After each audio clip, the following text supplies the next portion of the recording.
So now we are going to start with the second part of this chapter. Second part में इस chapter से थोड़ा सा आगे जाएंगे। साउथ अफ्रीका के बारे में हमने पढ़ा, अब हम इंडिया की तरफ कन्वर्ट होने जा रहे हैं। और अधिक जानकारी के लिए of course again I am saying that आप ऐप डाउनलोड करिए। ऐप पे आपको सारी इन्फॉर्मेशन मिलती नहीं तो हमारी वेबसाइट पे तो आपको सारी चीज़ें मिल ही जाएंगी। अब हम बात करने वाले हैं यहाँ पर कि किस तरीके से संविधान हमारे भारत का बना। संविधान का सिंपल सा मतलब क्या होता है दोस्तों, ये एक लैटिन शब्द से लिया गया है, constitute, that means to establish. बाद में इसका मतलब बना संविधान, और संविधान का मतलब होता है बेसिक फंडामेंटल लॉ किसी स्टेट के, जिससे उस राज्य को चलाया जा सकता है। ये संविधान का मतलब है। आपके पेपर में अगर क्वेश्चन आए कि संविधान किसे कहते हैं, तो आप बोल देना basic fundamental rule of regulation, जिससे किसी राज्य या देश को चलाया जा सकता है, वो संविधान है।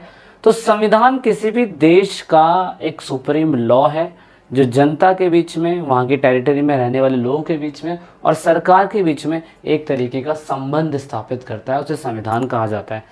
अब हमें संविधान की ज़रूरत है क्यों? सबसे शुरुआत में मैंने आपको बताया था कि हम चैप्टर जब पढ़ेंगे तो हम जानेंगे कि हमारे संविधान में हमें ज़रूरत क्यों है। तो सबसे पहला संविधान की ज़रूरत, संविधान कोऑर्डिनेशन और अश्योरेंस देता है, आश्वासन और अनुमति देता है उन सभी प्रॉब्लम को डील करने के लिए जो भारत में डाइवर्स पीपल यानी कि अलग अलग लोगों के पास समस्या है। सेम रूल भारत में रहने वाले सभी लोगों का होता है। ये सबसे इंपॉर्टेंट है संविधान के फीचर्स। नंबर 2 फीचर संविधान का क्या है? संविधान जो है स्पेसिफिक डिसीजन मेकिंग के लिए, अलग अलग निर्णय करने के लिए शक्तियों को बांट देता है।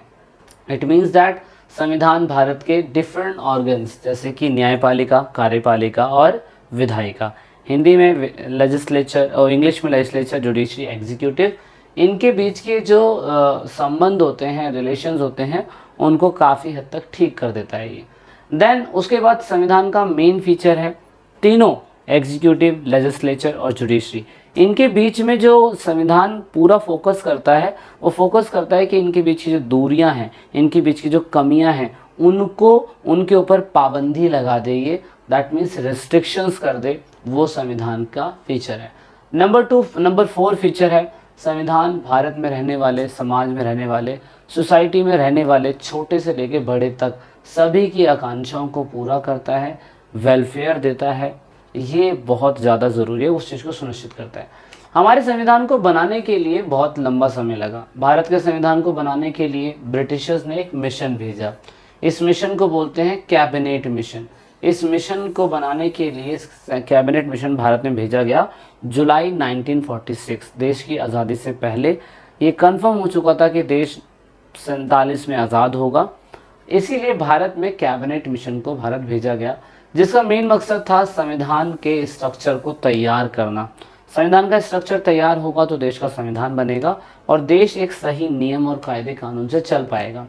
इसके लिए हमने क्या करा? इसके लिए हमने हर एक स्टेट से 10 लाख लोगों में से किसी एक व्यक्ति को चुना। भारत उस टाइम पीरियड पे ब्रिटिश प्रोविंस जो भी थे, 11 स्टेट थे ब्रिटिशर्स के अंडर में, वहाँ से हमने 296 लोगों को चुना। स्टेट से मतलब प्रिंसली स्टेट जहाँ पे राजे रजवाड़े रहते थे, वहाँ से हमने 93 लोगों को चुना। इस तरीके से हमने टोटल 389 सदस्यों को अपने पार्लियामेंट के अंदर बैठाया। अगेन मैं आपको बता रहा हूँ, ये पार्लियामेंट देश की पार्लियामेंट है जो सिर्फ संविधान बनाएगी, लेकिन आज़ादी के बाद ये पार्लियामेंट पूरी तरीके से टूट जाएगी। ये ज़रूर याद रखना, बहुत से बच्चों को कन्फ्यूजन होती है। देन फाइनली हम लोगों ने इस पूरे की पूरी पार्लियामेंट्री सभा के अंदर सिख, मुस्लिम, जैन लोगों के लिए रिजर्वेशन भी दिया था, और ये एक अच्छी बात है, हमने डिफरेंट कम्युनिटी के लिए चीज़ किया था। देन फाइनली अगर आप देखो तो इंडिया के अंदर प्रिंसली स्टेट जो थी, उसके अलावा 4 चीफ प्रोविंस कमिश्नर प्लेसेस भी थी। मद्रास थी, दिल्ली थी, उसके बाद आपका क्या कहते हैं मुंबई थी और कलकत्ता। यहाँ से 4 लोगों को चुना गया। इस हिसाब से टोटल संख्या जो पार्लियामेंट के अंदर बैठी थी 389 लोगों की थी।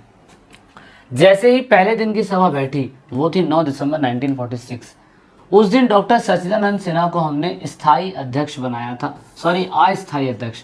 पेपर में क्वेश्चन आता है, आपसे पूछा जाता है कि जब भारत का संविधान बन रहा था और जब पहली बार संविधान सभा बैठी थी, तो उस दिन वो पहली डेट क्या थी? वो पहली डेट थी 9 दिसंबर 1946। एनसीईआरटी में थोड़ा छुपा के लिखा हुआ है।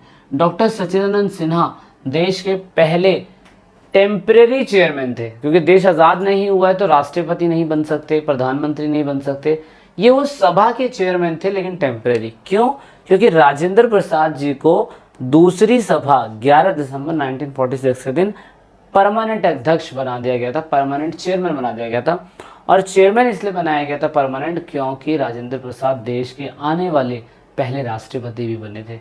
अब परमानेंट चेयरमैन बनाया, सभी लोगों ने सभा में बैठक लिया और पहली सभा के बाद 13 दिसंबर 1946 को प्रियम्बल पेश करी गई। प्रियम्बल को ऑब्जेक्टिव रेजोल्यूशन कहा जाता है और उस समय की प्रियम्बल जो नेहरू जी ने पेश करी थी वो क्लास 9 के एग्ज़ाम के लिए बहुत ज़्यादा ज़रूरी है। ये जैसे घर का मैप बनाने से पहले एक ढांचा बनाया जाता है, उस ढांचे के अंदर ये चीज़ बताई जाती है कि यहाँ खिड़की होगी, यहाँ दरवाज़ा होगा, यहाँ पे कुंडी लगेगी, यहाँ बाथरूम होगा, यहाँ से दीवार खड़ी करी जाएगी, यहाँ से जीना होगा। एक मैप होता है ना, तो सेम ऐसा ही देश के संविधान बनने से पहले एक मैप दिया गया। दैट इज़ वाई हम प्रियम्बल को मिरर ऑफ द कॉन्स्टिट्यूशन भी कहते हैं। पूरा संविधान नहीं पढ़ना है, प्रियम्बल पढ़ लो, प्रियम्बल में बेसिक बातें लिखी हुई है। 22 जनवरी 1946 के दिन आप देख सकते हो उद्देश्य संकल्प को फाइनली एक्सेप्ट कर लिया गया था, ये बहुत अच्छी बात है। 22 जुलाई 1947 देश की आज़ादी के बाद आप देखोगे आज़ादी से पहले, क्योंकि अगस्त में था तुम्हें ना, तो हमने तिरंगे को अडॉप्ट करा था। एंड देन जनगण मन को हमने 1950 के अंदर अडॉप्ट करा था नेशनल एंथम के रूप में। फाइनली हम लोगों ने क्या करा, देश आज़ाद होता है हमारा 15 अगस्त के दिन, 15 अगस्त 1947 के दिन। 29 अगस्त 1947 में हम लोग बनाते हैं ड्राफ्टिंग कमेटी। अभी ड्राफ्टिंग कमेटी क्या है दोस्तों? ड्राफ्टिंग कमेटी एक प्रारूप समिति है जिसका मेन मकसद है संविधान बनाना, और संविधान बन गया 2 साल 11 महीने 18 दिन में, और 26 नवंबर को ये संविधान पूरा हुआ था, लेकिन 26 जनवरी को इसे पास करा गया। ये ज़रूर याद रखना, जैसे मैंने ड्राफ्टिंग कमेटी बताई थी आपको। ड्राफ्टिंग कमेटी की आई थिंक मैंने डेट नहीं लिखी थी, तो मैं यहाँ लिख देता हूँ 29 अगस्त 1949, याद रखना 1949, सॉरी 47 है, 49 नहीं है, 47। तो ड्राफ्टिंग कमेटी का मतलब क्या हो गया? प्रारूप समिति। इस प्रारूप समिति के हेड कौन थे? Doctor B R Ambedkar. Doctor B R Ambedkar को ही हम father of the Indian constitution कहते हैं। डॉक्टर बी आर अम्बेडकर ही ड्राफ्टिंग कमेटी के हेड थे, और डॉक्टर बी आर अम्बेडकर के साथ 7 मेंबर और थे। ये 7 बड़ा लकी नंबर होता है भाई साहब। 7 मेंबर और थे ड्राफ्टिंग कमेटी के अंदर। संविधान बनाने में doctor B R Ambedkar ji की मदद कर रहे थे। और 29 अगस्त 1947 को हमने ड्राफ्टिंग कमेटी बनाई थी। इसी सभा के लोगों ने बनाई जिनको हमने चुना था, और फाइनली लोगों ने 2 साल 11 महीने 18 दिन के अंदर ये संविधान जो है बना के तैयार कर दिया। लेकिन इसको पास 26 जनवरी 1950 में किया था। तो he is known as the Indian constitution, मतलब ये भारत के क्या कहे जाते हैं? Father of Indian constitution, sorry. Finally major committee है, ये क्लास 9 के लिए ज़रूरी नहीं है, तो आप इस पर ध्यान ना दें। अब वीडियो लेक्चर सीरीज़ का अगला पार्ट, वीडियो लेक्चर सीरीज़ का तीसरा पार्ट हम नेक्स्ट वीडियो में कवर करेंगे। उसमें हम समझेंगे कि प्रियम्बल की बेसिक बातें जो थी, जो हमारे एग्जाम में पूछी जाती है, वो क्या थी, और हमारा चैप्टर खत्म हो जाएगा। So this is it in this video. Thanks for watching. I hope आपने ऐप ज़रूर डाउनलोड करा होगा। नहीं डाउनलोड करा तो वीडियो के डिस्क्रिप्शन में लिंक है, ऐप ज़रूर डाउनलोड करिए। This is it in this video. Thank you for watching the video.